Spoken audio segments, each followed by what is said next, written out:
they said they're closed for renovations, and I guess seasonally, I'm not sure how many employees they have. So we had to pivot, but Nelson found somewhere else. My daughter said they got a really good place. I can't think of the name of it though. She found it. I'll find out. All right, text it to me. All right. It's really good. All right, getting ready for McNeese. McNeese set the school record for steals in their last game. They had 22 steals. They're shooting it better from three. They were 12 of 30 from three.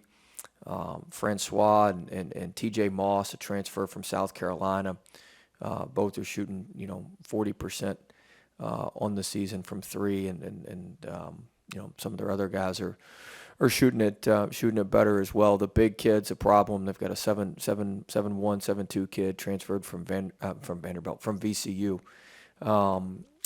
He's good. He's huge. They play through him when he's in there on offense, and so they do a good job. Coach Aiken's a good friend of mine. He does a great job with them. They play extremely hard. They get after it defensively. They use their defense to create offense, and so be a challenge. They play so hard. They've been in they've played TCU and SMU. They've been in those games for long stretches. The final score hadn't reflected how well they've played and how long they've been in those games. So we got to do a better job. I know everybody likes to write about we've done well closing out games, but we hadn't been very good to start games. And so we've got to do a much better job starting games. I'm not real pleased with how we've started games. We have yet to be able to play a complete game because we haven't started games well. So we went into that yesterday. I started looking at our warm-up yesterday. I'm going to change our warm-up routine. I'm going to change some different things because I'm not real pleased with how we've been starting the game. I'm also not pleased that we're turning the ball over too much. We've yet to get our game goal of 10 or fewer turnovers. We're coughing the ball up, and if we continue to do that against a team like McNeese, they're going to take those turnovers and flip it to easy offense. And then we got to get back on the glass. We got out rebounded for the first time all year last game against Liberty, and that's just not acceptable. That's not going to work. And we missed some checkouts. We ran in and tried to do some pretty stuff instead of doing our jobs and doing what we were supposed to do. So we need to get back to checking out as well. So we need to start the game well. We got to play a full game. We got to start the game well. We hadn't started the game well against Monroe. We didn't start the game well against Texas State. We didn't start the game well the other night. So that's a major problem. That's something that has to get corrected.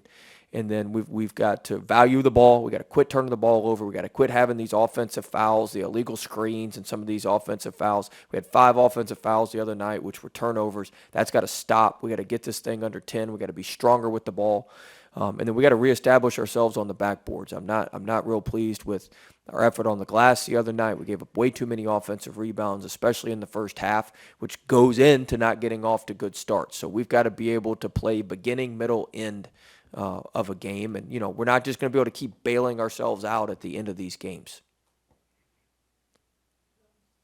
What's the biggest concern with the slow starts? What have you done wrong? Well, we're behind the 8 ball. We haven't executed like we needed to. It takes us too long to get into the game plan. We don't have the energy that I think we need at the beginning of games. So we've looked at all of that, and we've gone through all of that thoroughly yesterday. We're talking to Gaines in a couple minutes, and just I guess talk about he's just has a knack for just getting deflections on balls. Is that something that's just effort, or is it something that's instinctual? Just what makes him so good at just having a knack for knocking the ball loose? Both. He gives great effort defensively, and then you can give great effort defensively and still not be any good. You've got to have quick twitch. You got to have instincts like he has. He's got unbelievable quick twitch. He's a great mover. He's got extreme speed, and so you combine all that with playing hard, and you have an elite defender, which is what he is. And his offense is continuing to come along. He's improving. He's improving and getting better offensively. He's just going to keep getting better as he keeps working and keeps moving forward this season. So he's nowhere near the player that he can be. He's going to be a great player, and I think it's going to be sooner rather than later this season. We believe in him. He's really good, really talented. Going back to the starters, obviously you bring Eric and Tari off the bench. They can kind of create for themselves and they push the pace a little bit. What have you seen Well, I think, look, I've looked at everything because we're not starting how we need to start. All right. Um, the starting lineup, the energy, the warm up. I think we're going to change our warm up routine. I'm not real happy with that. I've listened to the players on some stuff, and then some of it I don't listen to. I don't like, our pregame meal. I don't think we're eating enough and fueling right during the day. There's a lot of stuff that goes into having energy to get off to a good start. Breakfast the morning of the game. There's a lot of stuff that goes into that, and we're not handling our business like we need to on that stuff. And so we'll get it fixed. Coach, I know the offseason scheduling is always a big thing for you. And we saw the other night, Liberty. I mean, that was a game, tough team, and like you said, a team that's going to be one of the 6 7 best wins going into Selection Sunday. You have a few more of those games coming up, obviously with Belmont and Ohio in the next couple of weeks, and then the tournament in Florida. How important would you describe having those kind of games, at this point in the season? Well, all of them, all of them are important. We got McNeese tomorrow, and then we'll start worrying about what else we got. But they're all important. Tomorrow,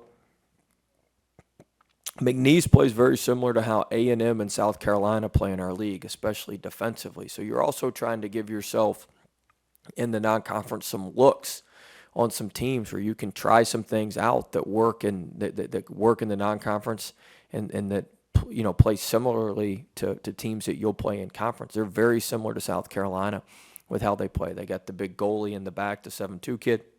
Don't really bring don't bring him out of the paint very much, especially in their ball screen coverage. They don't let you get to the second side of the floor. They're way up the line. So, you also, on top of playing, certain types of teams, you want to play style of play too. Like you have to be able to play different different styles of play that you'll see throughout the season, and different styles of play that you can draw something on, and we can work on some things in the non-conference that we'll need in conference play. So all of it kind of goes together. I was coming here to talk about defense today, but then you stole the thunder with the offense, the slow starting offense. But Our defense hadn't started very fast either, so slow starting, period. But your defense in the second half the other night, especially the last 7 minutes, I mean, how strong was that you've seen it in a long time here, maybe? That stretch, I mean, that was... It was good. We did a nice job. We caused some turnovers. It was good, but we got to be able to sustain that for longer. We've got got to be able to make shots to get into the defense. That was half our problem the other night. You scored 25 points in the first half. You can't press very much when you're scoring 25 points. So you got to be able to make some shots. But we certainly need our defense to create some offense for us. And I thought that was the biggest thing when we got going defensively. It helped us offensively. We just got a lot cleaner looks, and we didn't get bogged down in the half court. So really, the slow starts offense and defense in the first half. Yeah, you seen how many points we give up early on? I mean, we messed up some switches. We're just not. We've got to be more locked in from the start. I'm tired of our slow starts. And you mentioned the rebounding. You guys, been pretty strong offensive rebounding team the last couple of years. Just, I guess, what have been? Yeah, we're not as good. We laid on blockouts the other night. We haven't been nearly as good as we need to be on the offensive glass. We were laying on their backs. We weren't making moves to get our shoulders through. You got to get your inside shoulder through the defender's inside shoulder, and we didn't do that enough. We just laid on blockouts. We accepted blockouts. We didn't get to the weak side. We didn't get inside and opposite. Not good enough.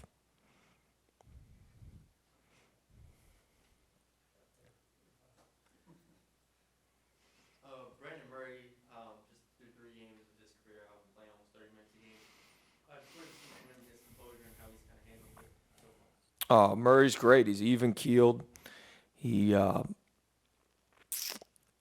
he does a lot of stuff that doesn't show up in the box score. Defensively, he's always just about in the right spot. He's physical. He blocks out for the most part. He can make shots. He gets out in transition.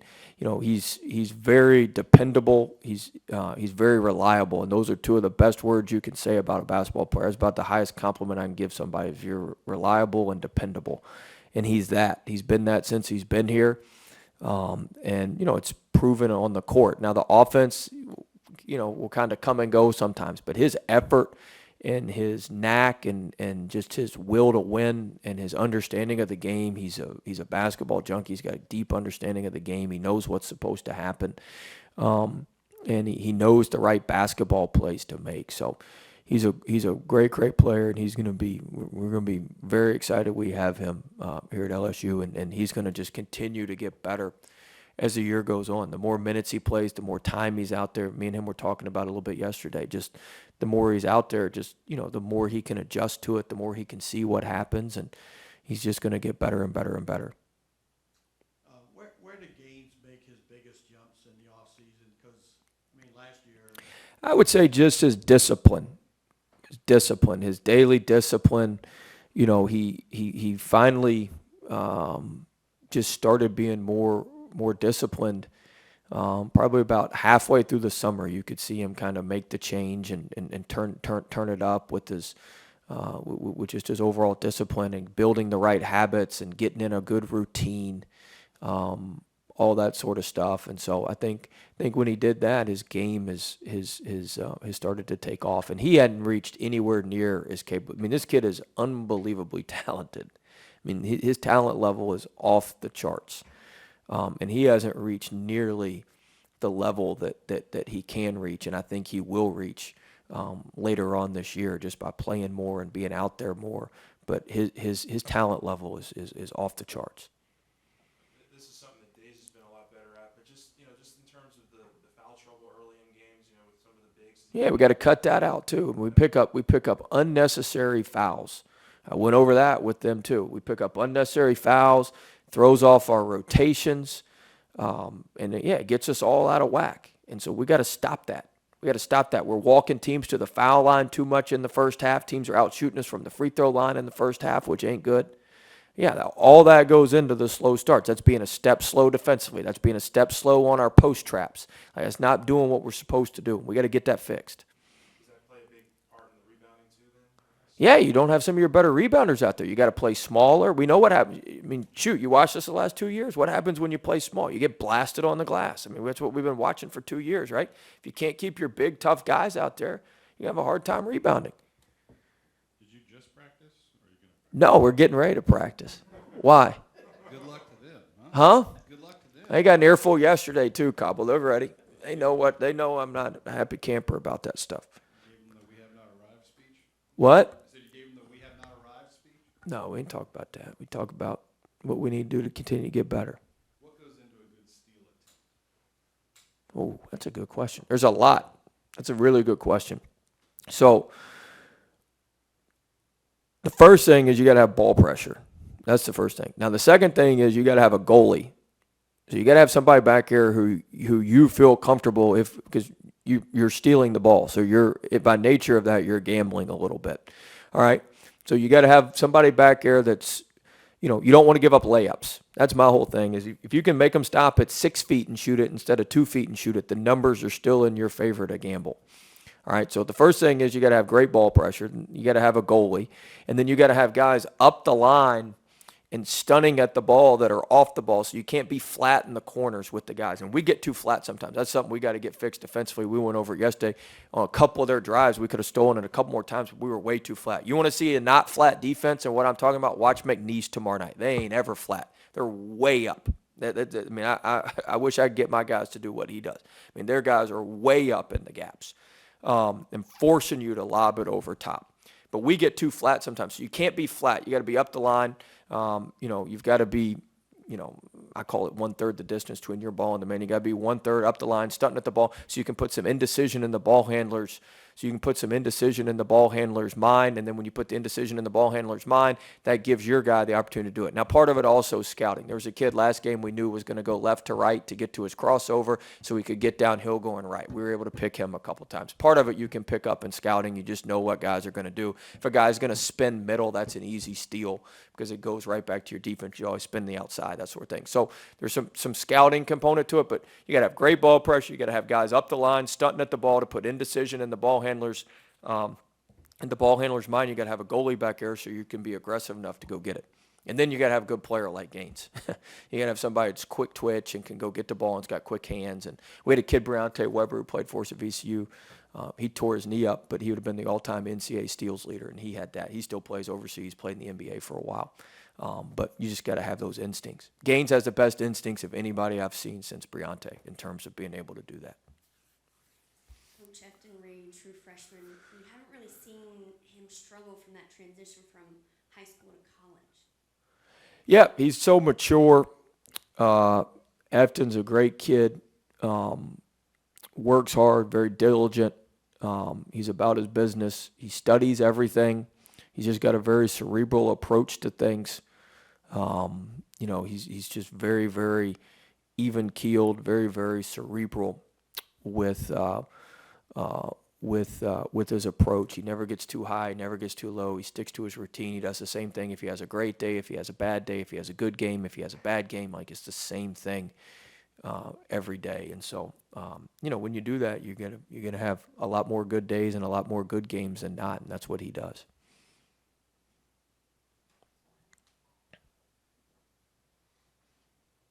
Who's coming from the players? Gaines and who? Brandon Murray. Oh. So you talked about changing it up for warm-ups. What specifically are you changing up? Well, I got to run over with our leadership group tonight or tomorrow morning, but I'm going to shorten it up and change up some of what we're doing, and I'm going to shorten it, and we're going to go harder for a shorter stretch of time, maybe where it's been elongated and we've done too much. So hopefully we can get off to a fast start. But we're change is coming. Isn't that the song? All right, thanks. We got coverage. Huh?